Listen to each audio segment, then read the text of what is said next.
हमारे बीच यहाँ उपस्थित हैं प्रोफेसर सुधाकर पांडे साहब। आप सह आचार्य हैं केंद्रीय संस्कृत विश्वविद्यालय में, जो जयपुर परिसर के हैं।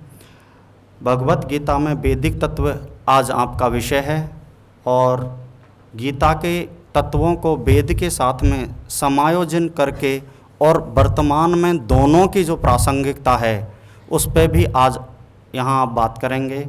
तो मैं आपको अत्यंत आदर के साथ निवेदन करता हूँ कि आप पधारें और इस गूढ़ रहस्य को प्रकाशित करें। धन्यवाद।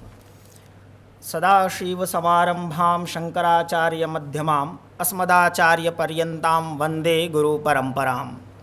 इस कड़ी में हम गुरु परंपरा को नमस्कार करते हुए आगे की तरफ बढ़ते हैं।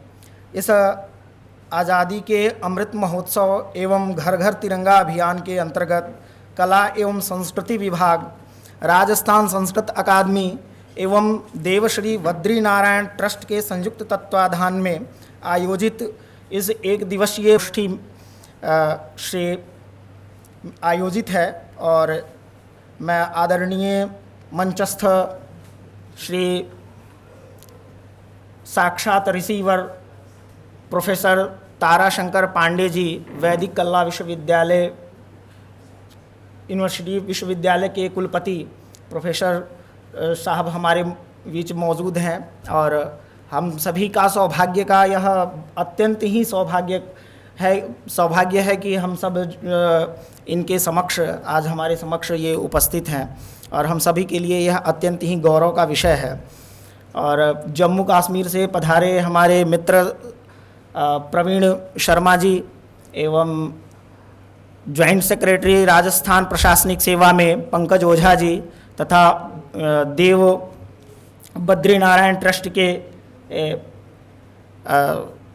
मुख्य अतिथि रूप में श्री कर्ण शर्मा जी, सभी लोगों का स्वागत अभिनंदन एवं इस राजस्थान संस्कृत अकादमी के डायरेक्टर साहब संजय झाला जी, इन सबको मेरा अभिनंदन नमस्कार है कि आपने इतने अत्यंत महत्वपूर्ण समय दिया और यह अत्यंत महत्वपूर्ण विषय पर मुझे कुछ बोलने के लिए आपने अवसर दिया, इसलिए आप सभी लोगों का हृदय से आभार, धन्यवाद।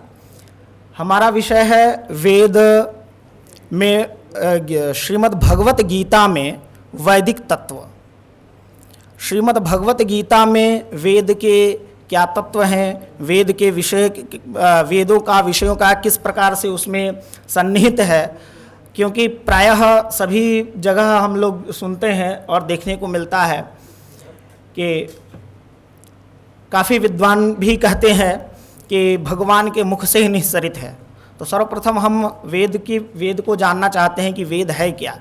आखिर इस जो वेद है वर्तमान में, इस वेद के लिए, वेद के ऊपर प्रायः कई प्रकार के लोग प्रश्न चिन्ह भी लगाते हैं कि क्या है वेद, वेद इतनी प्राचीन ग्रंथ है। तो वर्तमान में यह मंथन करने का विषय है और इस विषय पे हम लोग जो है चर्चा करने जा रहे हैं। तो वेद के आचार्यों ने वेद की व्याख्या करते हुए कहा है कि वेद से हम लोगों को क्या लाभ मिलता है। तो उन्होंने कहा है कि इष्ट प्राप्ति अनिष्ट परिहारयोः अलौकिकम उपायम यो वेदेति सह वेदः। जो हमारे इष्ट की प्राप्ति कराता है, जो हमें अभिलषित है, जो भी हो, काम्य नित्य नैमित्तिक कार्य जो होते हैं सब वेद में ही निहित हैं। तो इष्ट की प्राप्ति और अनिष्ट का परिहार, जो भी अनिष्ट हो, भौतिक, दैविक, भौतिक, आदि दैविक, आदि भौतिक, आध्यात्मिक, इन तापों का जो समाहार करे, जो इसका उपाय बतलाए, वही वेद है, वही वेद है। और वेद की वेदता के लिए एक आचार्य कात्यायन ने एक पंक्ति कही, प्रत्यक्षेणानुमित्या वा यस्तुपायो न विद्यते एनम विदन्ति वेदेन तस्माद् वेदस्य वेदता। अब इस पंक्ति की सिद्धि कैसे, तो सांख्यकार आचार्य कपिल ने एक कारिका में कहा है कि दृष्टवदानुशविकः सय विशुद्धिक्षयातिशयुक्तः तद्विपरीतः श्रेयान् व्यक्ता व्यक्तज्ञ विज्ञानात्। कारिका में प्रारंभ में उन्होंने कहा कि व्यक्त और अव्यक्त जो तीन प्रकार के जो ताप हैं, तीन प्रकार के जो कष्ट होते हैं, आदि दैविक, आदि भौतिक और आध्यात्मिक, इन तीनों की निवृत्ति का जो उपाय बतलाता है वह हमारा क्या है? वेद है। वह वेद है। तो वो उस वेद की वेदता क्या है? तो उन्होंने कहा प्रत्यक्षेणानुमित्यावा यस्तु पायो न विद्यते, जो प्रत्यक्ष रूप से जिसके उपाय नहीं जान सकते हैं। प्रत्यक्षेणानुमित्यावा यस्तु पायो न विद्यते, जिसका उपाय नहीं है, जिसका प्रत्यक्ष रूप से मतलब आप कहें तो चिकित्सीय पद्धति के द्वारा भी जिसका उपाय नहीं है, किसी ये न केन प्रकारेण अगर आप किसी भी प्रकार के औषधियों का प्रयोग करके अगर उसका उपाय ढूंढना चाहें तो उसका भी उपाय नहीं है। यस्तुपायो न विद्यते, प्रत्यक्षेणानुमित्यावा यस्तुपायो न विद्यते एनम विदन्ति वेदेन तस्मात् वेदस्य वेदिता। उसका जो है कि यह वेद जो उन उपायों का जो निराकरण बताए, उन कष्टों का निराकरण जो बताए, जो उपाय बताए, वही वेद की वेदता है। यह वेद की वेदता की सिद्धि में आचार्य कात्यायन जो है कहते हैं। फिर अब हमें यह वेद है, हमने ये देखा। अब ये गीता में जो कहा गया है कि ये गीता श्रीमद् भगवत गीता, वेद में तो बहुत सारे हैं, आप जिस दृष्टि से पढ़ना चाहें, यज्ञीय परक व्याख्या पढ़ना चाहें तो आचार्य मैधराचार्य हैं, सायण हैं, प्रायः कई ऐसे विद्वान हैं जिन्होंने अपने मतांतरों के अनुसार बहुत सारे व्याख्याएं किया, यज्ञ की परक व्याख्याएं किया। किसी ने किसी एक भौतिक रूप से व्याख्या किया कि इसका उपयोग क्या है, क्या किसी ने वैज्ञानिक तरीके से व्याख्या किया, किसी ने प्राणी विज्ञान को देखा। अपनी दृष्टि है, जैसे चश्मा लगाएंगे वैसे दिखेगा, हमें जिस कलर का लगाएंगे वैसे दिखेगा। तो वेद में सब कुछ निहित है। अब श्रीमद् भगवत गीता जो साक्षात भगवान के निःश्वास से निःसरित वेद है, वैसे प्रकार से कहते हैं कि गीता सुगीता कर्तव्या किमन्नैः शास्त्र विस्तरैः या श्री स्वयं पद्मनाभस्य मुख पद्मा विनिसृतः। भगवान पद्मनाभ के मुख से जो अचानक छलक पड़ी। अच्छा, ये हम लोग प्रायः सुनते हैं गीता गीता गीता, श्रीमद् भगवत गीता, श्रीमद् भगवत गीता। तो श्रीमद् भगवत गीता कहने से पहले एक बार मन में हमें ये विचार आता है कि गीता शब्द तो प्रायः स्त्रीलिंग किसी महिला का नाम भी होता है। तो आप लोग प्रायः इस बात को तो जानते ही होंगे कि ये तो गीता तो महिला है या स्त्रीलिंगवाची शब्द हो गया, ठीक है। लेकिन जब भगवान ने गीता कहा तो श्री भगवत गीता भगवान के मुख से निकला है, और वो क्या है? गेय रूप में है। क्या है? गेय रूप में है, गीता है। भगवान के ने गीत के रूप में इसको जो है गाया है, श्रीमद् भगवत गीता को। प्रायः सभी जानते हैं कि भगवान के मुख से अचानक जो है छलक पड़ी। तो ये जो भगवान के मुख से जो निकला, ये गेय रूप में, ये पद रूप में, पद्यात्मक जो होता है, हमारे गुरुजी बताएंगे कि ये जो भी पद्य हो, लयबद्ध हो, तुकबद्ध हो, वो सब पद्य होता है, वो काव्य होता है, वह गेय होता है। तो यह जो है गेय है, गीता है, तो इसको गीत कहते हैं। तो श्रीमद् भगवत ये तो गीत है ना, तो फिर इसको गीता क्यों कहा गया? सर्वप्रथम हमारे मन में प्राय विद्वान लोग जो है कि इस पर विद्वानों ने इस पर चर्चा किया है, प्रश्न उठाते हैं, और हमारे मन में भी प्राय बच्चे भी पूछ देते हैं कि सर ये तो गीता, ये तो गीत है, मुख से गीत जो भगवान जो है गीत है, गीतम। लेकिन यहाँ गीतम होना चाहिए ना, श्रीमद् भगवता गीतम, भगवता कृष्णेन गीतम, भगवान के द्वारा गीत गाया गया, लेकिन यहाँ पे गीता है। तो इसके निराकरण में एक शब्द ये है कि यह गीत जो है गीतोपनिषद है, श्रीमद् भगवत गीतोपनिषद, यह उपनिषद है। अब इस वजह से, इस कारण से इसको जो है गीता के रूप में हम ग्रहण करते हैं। केवल हमने गीता लिया, ये गीतोपनिषद है।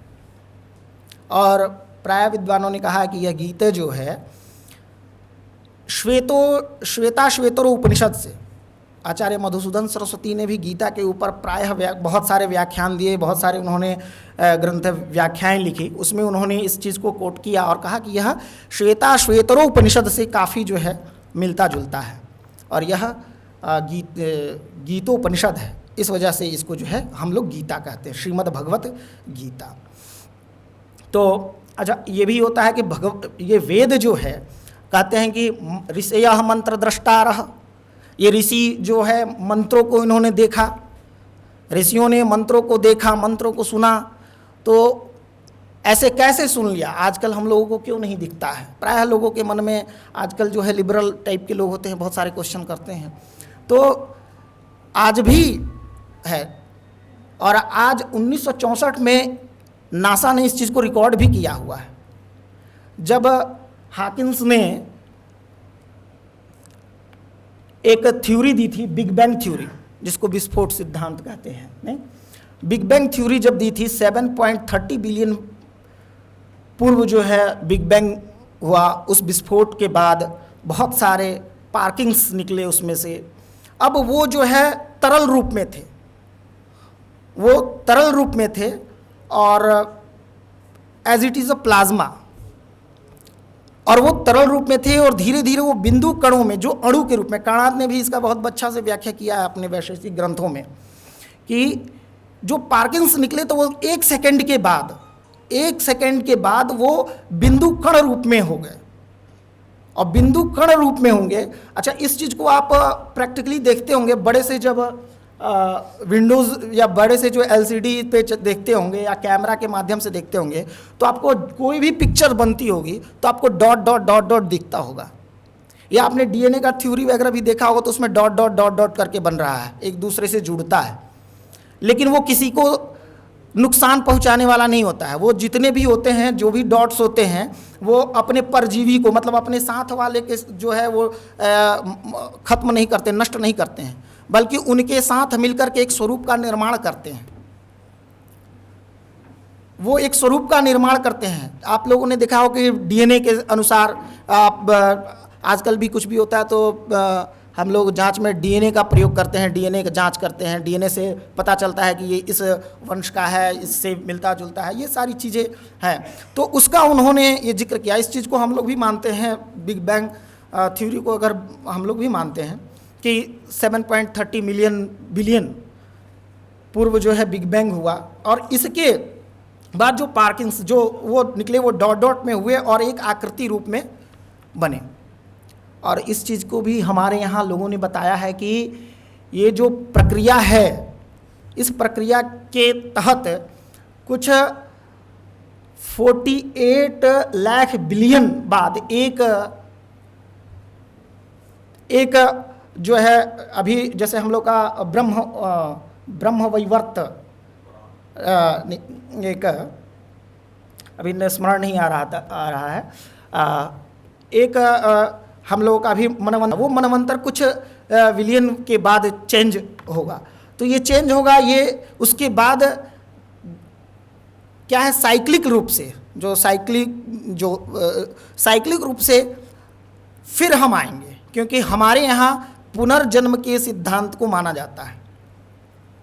हमारे यहाँ पुनर्जन्म के सिद्धांत को माना जाता है, इसलिए हम फिर आएंगे। ज़रूरी नहीं है कि, और हो सकता है कि आप इस जगह पे हों, हम आपके जगह पे हों, चेहरा सेम रहेगा। ये हमारे यहाँ पुनर्जन्म के सिद्धांत के अनुसार हम इस चीज़ को मानते हैं। लेकिन पाश्चात्य जो है वो केवल एरो मानते हैं, लीनियर अप्रोच। हम जो है साइक्लिकल अप्रोच को मानते हैं।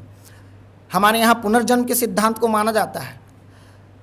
We are responsible but they are only punctuality.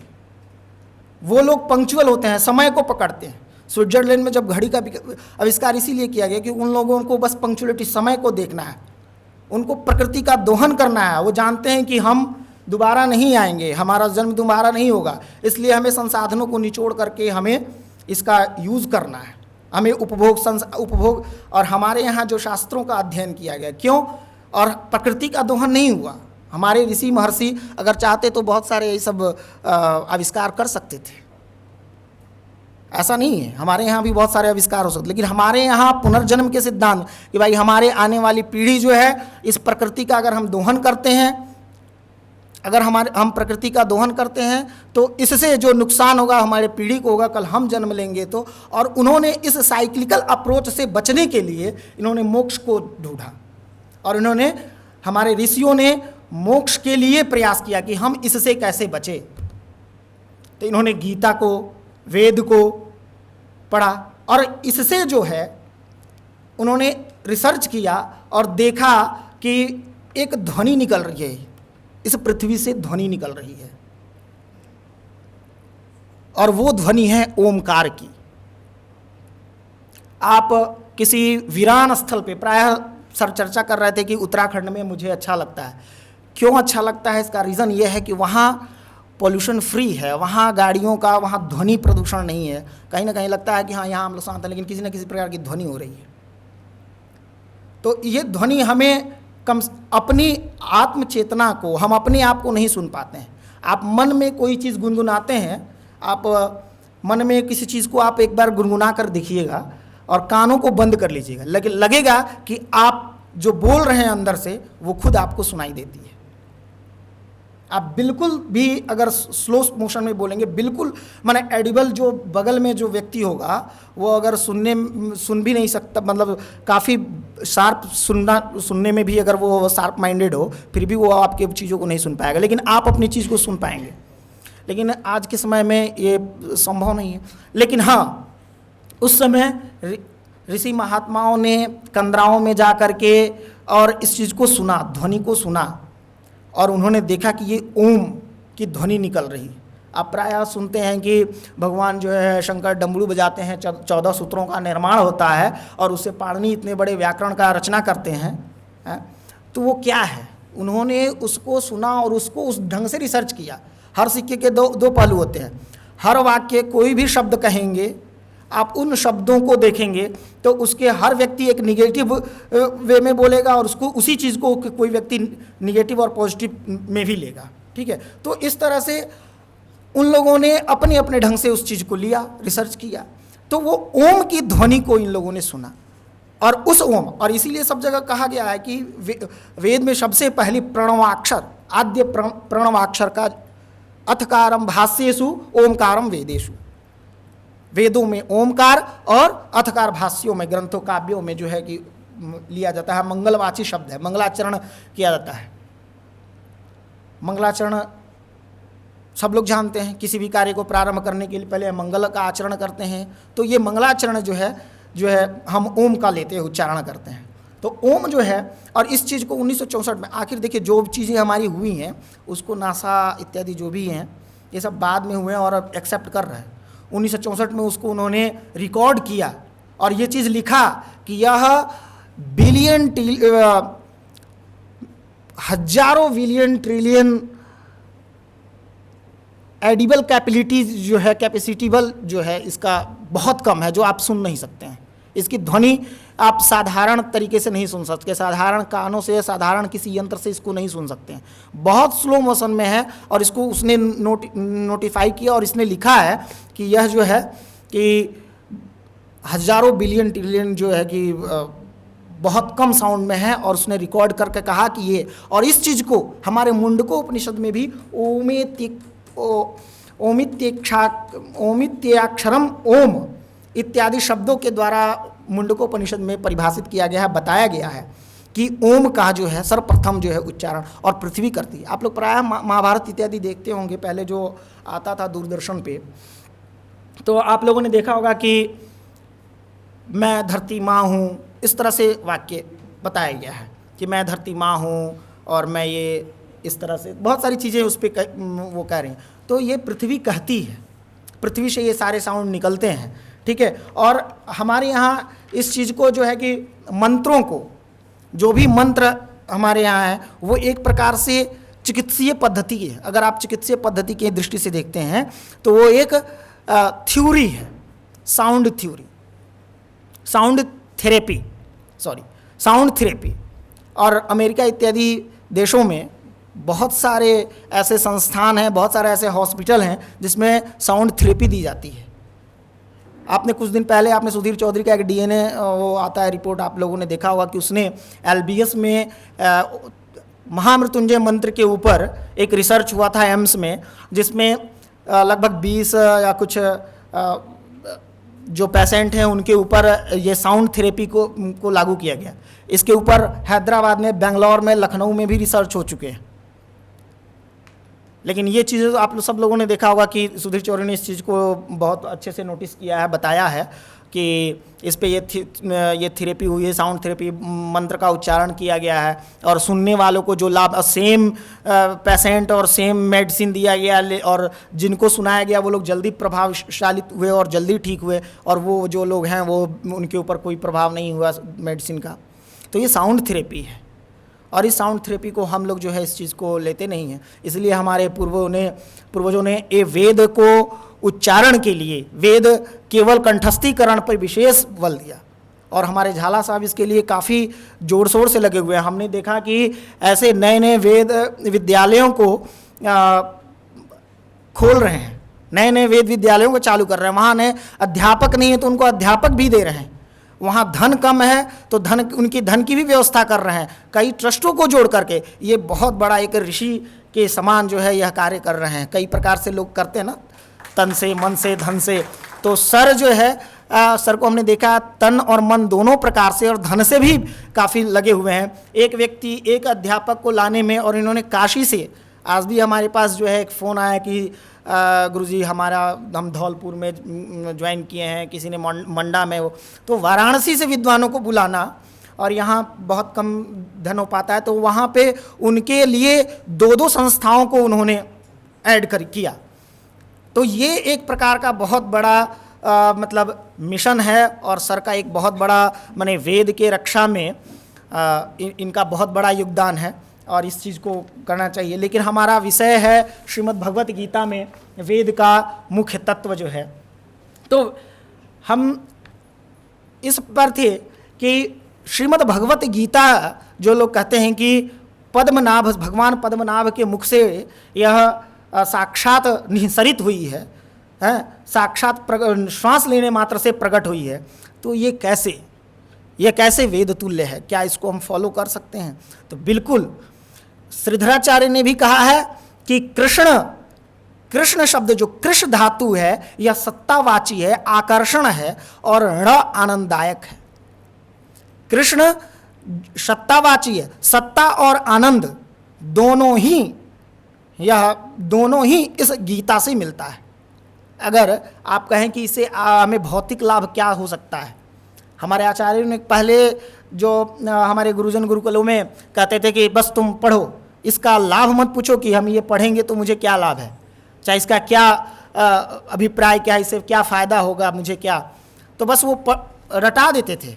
और उसका कारण ये था, आज मुझे पता चलता है कि उस रटने मात्र से और उसका पाठ करने मात्र से, प्राय घरों में देखते होंगे कि लोग कहते हैं गीता पाठ का बड़ा ही महत्व है। और इस गीता की महिमा को हम क्या कहेंगे? क्वा कृष्ण प्रभवो गीता, क्वा कृष्ण प्रभवो गीता, क्वा जाल्प तुतुर। कालिदास ने एक पंक्ति में कहा है कि रघुवंश की चर्चा में कहते हैं कि मैं रघु के कुल का क्या वर्णन करूंगा इस छोटी सी टूटी सी नैया को लेकर के। तो उसी प्रकार से इस गीता, जो इतनी महान गीता है, इस गीता का हम व्याख्यान क्या कर पाएंगे, लेकिन फिर भी हम वाचालता के लिए थोड़ा सा प्रयत्न करेंगे कि, तो ये गीता में उन्होंने सर्वप्रथम कहा है कि धर्म क्षेत्रे कुरुक्षेत्रे समवेतायुत्सवः मामकाः पांडवाश्चैव किम कुर्वत संजय। धृतराष्ट्र का पहला ही वाक्य होता है धर्म क्षेत्रे कुरुक्षेत्रे समवेतायुत्सवः। इस धर्म क्षेत्र में जो आज कुरुक्षेत्र है, ये क्या कर रहे हैं हमारे जो मामकाः। देखिए इस पे तो बड़ा एक एक शब्द का अलग है, लेकिन हमें बस वेद के ऊपर देखना है। तो मामकाः शब्द से उन्होंने कहा है कि यह जो मेरे और पांडव, विच्छेद तो उन्होंने पहले ही दिखा दिया। और धर्म क्षेत्र, तो धर्म क्षेत्र को, जो धर्म क्षेत्र था वो धर्म क्षेत्र कैसे था? तो कहते हैं कुरुक्षेत्र देवानाम यजनम देव सदनम। जबालोपनिषद में है, शतपथ ब्राह्मण में भी इस पंक्ति को कहा गया है कि यह देवताओं का सदन है, घर है, ब्रह्म प्राप्ति का स्थान है। वहाँ आप ब्रह्म सरोवर है, वह जो है ब्रह्म प्राप्ति का स्थान है। सरस्वती नदी के तट पे, वर्तमान में विलुप्त है सरस्वती नदी। सरस्वती नदी के तट पे उस धर्म क्षेत्र का विशेष महत्व है। और जवालोपनिषद में ये कहा गया है। अच्छा, उपनिषद जो है, उपनिषद शब्द को साक्षात शंकराचार्य, भगवत्पाद शंकराचार्य जी कहते हैं कि ये उपनिषद उपनिषद, उप सामीप्य, नि निश्चयेन, और शद का अर्थ होता है बैठना। उन्होंने एक धातु लिया है शदलरी शरणावगतम। तो यहाँ पे जो निश्चय रूप से अपने गुरु के सामीप्य में स्थिर रूप से बैठता है वह उपनिषद कहलाता है।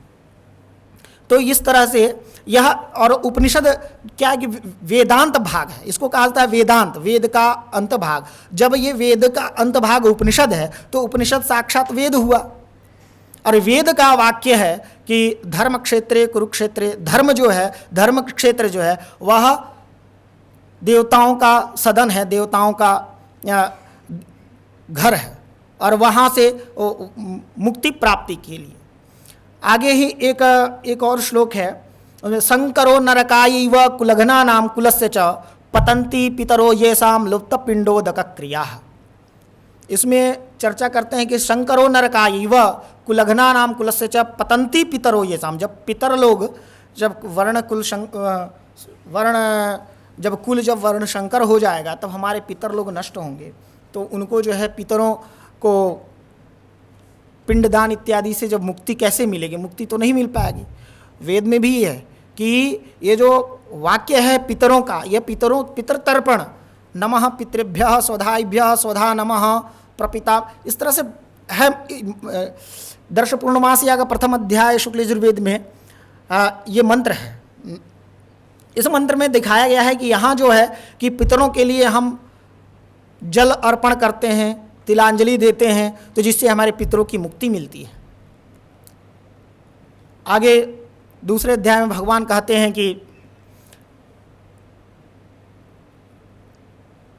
क्लैब्यम मा समगमः पार्थ नैतत्वयुपपद्यते क्षुद्रम हृदय दौर्बल्यम त्यक्तोतिष्ठ परंतप। अब हमने कहा था ना सत्ता है, अब भगवान जो है, अब सत्ता जो है गीता से सत्ता और आनंद की मिलती है। आज के समय में जितने भी लोग हैं, आप देखिए ऋषि महर्षि लोग तो हैं ही, आज के समय में, वर्तमान समय में भी देखिए, और जितने भी महान हुए महात्मा, सभी लोग गीता को ही धारण करके महान हुए। स्वामी विवेकानंद, महात्मा गांधी, ऐसे विभिन्न प्रकार के बहुत सारे महापुरुष हैं। स्वामी विवेकानंद ने भी कहा है कि उत्तिष्ठत जागृत प्राप्य वरा निबोधयत्। उन्होंने एक पंक्ति कही थी कि awake, arise awake wake up, arise awake still not, stop not still then reach the goal. जब तक चलते जाओ, जब तुम्हें सफलता नहीं मिल जाती। उन्होंने भी कहा है कि उठो, जागो और अपने लक्ष्य को प्राप्त करो। गीता में साक्षात है क्लैब्यम मा समगमः पार्थ, अपनी जो है, अब यहाँ क्लिब शब्द से लोग कहते हैं, प्रायः कई व्याख्याकारों ने नपुंसकता को भी वो किया, लेकिन यहाँ नहीं। ओज तेज से क्षीण हो करके अपने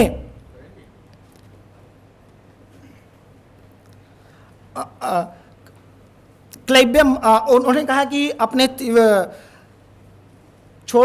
उठो पार्थ, उठो और अपने लक्ष्य को प्राप्त करो। क्लैब्यम मा समगमः पार्थ। आगे भी कहते हैं कार्पण्य दोषोपहतः स्वभावः, अपनी कृपणता को छोड़ो। अकृपणता क्या है? शिष्यस्ते हम शाधि माम त्वाम प्रपन्नम। कहते हैं कि शिष्यत्व को, मैं आपका शिष्य हूँ। अब इन्हें शिष्य के लिए भी बहुत सारे वेद में पंक्तियाँ हैं कि अब शिष्य किस प्रकार से, तो समिधाग्नेन्दु वस्यत घृतैर्बोधयता तिथिम। समिधा, जब अग्नि को हम अपना गुरु के रूप में स्वीकार करते हैं तो अग्नि को आधान के लिए हम समिधा को धारण करते हैं। जब हम गुरु के पास जाते हैं तो और एक चंचलम ही मनः कृष्ण प्रमाथि बलवदृढ़ तस्याहम निग्रहम मन्ये वायोरिव सुदुष्करम। समय बहुत कम है इसलिए बहुत ज़्यादा हम चर्चा नहीं कर पाएंगे, थोड़ा सा बता दे रहे हैं कि चंचलम ही मनः कृष्ण प्रमाथि बलवदृढ़ तस्याहम निग्रहम मन्ये वायोरिव सुदुष्करम। ये मन जो है काफ़ी चंचल है और इस मन के ऊपर भी वेद में कहा गया जज्जाग्रतो दूरमुदैति दैवं तदु सुप्तस्य तथैवति दूरंगमं ज्योतिखान ज्योतिरेकं तन्मे मनः शिव संकल्पमस्तु। शिव संकल्प सूक्त में वेद भाष्यकारों ने भी कहा और इस मंत्र का साक्षात अर्थ है कि यत जागृत अवस्थायाम, जो हमारा मन जागृत अवस्था में और सुसुप्तावस्था में दोनों समय दूर दूर तक जाता है। इस चीज़ को आप लोग भी अपने जीवन में देखते होंगे कि हम सोए रहते हैं फिर भी निद्रा में पता चलता है कि हम यहाँ से बेंगलोर पहुँच गए हैं, कनाडा पहुँच गए हैं या कहीं मित्र के यहाँ हैं। सोए हैं निद्रा अवस्था में फिर भी स्वप्न देखते हैं। तो इसका मतलब यह है कि मन कभी आपका सोता नहीं है। और गीता भी कहे कि मन चंचल है, चंचलम ही मनः कृष्ण। आत्मा को भगवान कहते हैं कि नैनम छिंदन्ति शस्त्राणि नैनम दहति पावकः न चैनम क्लेदयन्त्यापो न शोषयति मारुतः। यह जो है आत्मा को कोई ना मार सकता है, ना काट सकता है, ना गीला कर सकता है? आप मुंडकोपनिषद में एक पंक्ति है, न तत्र सूर्यो भाति न चंद्र तारका नेमा विद्युतो भाति कुतो मय अग्नि, कि सूर्य भी इसको नहीं जला सकता है और चंद्र की शीतलता भी इसे शीतल नहीं कर सकती है, और अग्नि जल भी नहीं गीला कर सकता है, तो अग्नि कैसे इसे जला सकती है? और इस चीज़ को भगवान ने गीता में ऑलरेडी कहा है। तो भगवान जो गीता है वो साक्षात भगवान, साक्षात वेद है। और जो लोग वेद के, क्योंकि देखिए वेद, अब वेद पढ़ने की बात है तो सब लोग वेद नहीं पढ़ सकते, क्योंकि प्रायः जीवन के वेद पढ़ने की जो क्षमता है, वेद पढ़ने, वेद उच्चारण के लिए जो समय चाहिए वो सबके पास उपलब्ध नहीं हो पाती है। बहुत लोग विभिन्न प्रकार के व्यावसायिक अध्ययन इत्यादि करते हैं और उनको भी वेद का अध्ययन करना है तो वेद इसलिए संभव नहीं है। इसलिए गीता का अध्ययन आवश्यक बताया गया है। पहले पंडित मदन मोहन मालवीय जी के द्वारा स्थापित काशी हिंदू विश्वविद्यालय में हर 126 संकाय हैं, 126 संकाय में 126 विभाग, 126 विभाग हैं। सभी विभागों में चाहे इंजीनियरिंग हो, चाहे आपका मेडिकल हो, सब में गीता पढ़ना अनिवार्य था। वर्तमान में ये सब बंद है, सभी जगह संभव नहीं है, लेकिन ये उस समय उनका ये लिखित रूप में था कि सभी जगह गीता का चलेगा। और एक इसके लिए विशेष अध्यापक नियुक्त होते थे जो हर विभागों में जा कर के ये पढ़ाते थे, हर दिन अलग अलग। और गीता अध्ययन, क्योंकि ये वेद का सार है। जो लोग वेद, क्योंकि स्वरतो वर्णतो व मिथ्या प्रयुक्तो तमर्थमाह सवाग वज्रो यजमानम हीनस्ति। अब जब वेद का उच्चारण करेंगे तो उसका स्वर सीखना होगा, गुरु सामीप्य पे बैठ करके उसका अध्ययन करना होगा, और अध्ययन सबसे संभव नहीं हो पाता है। जो तो व्यावसायिक अध्ययन करने वाले हैं, अन्य विषय के अध्ययन करने वाले हैं, तो इसलिए उनके लिए गीता रखा गया है। आप गीता का अध्ययन कीजिए वर्तमान जीवन में, और जब वर्तमान जीवन में इसका बहुत ही उपयोगी है। धन्यवाद, आपने हमें कीमती समय दिया इसके लिए।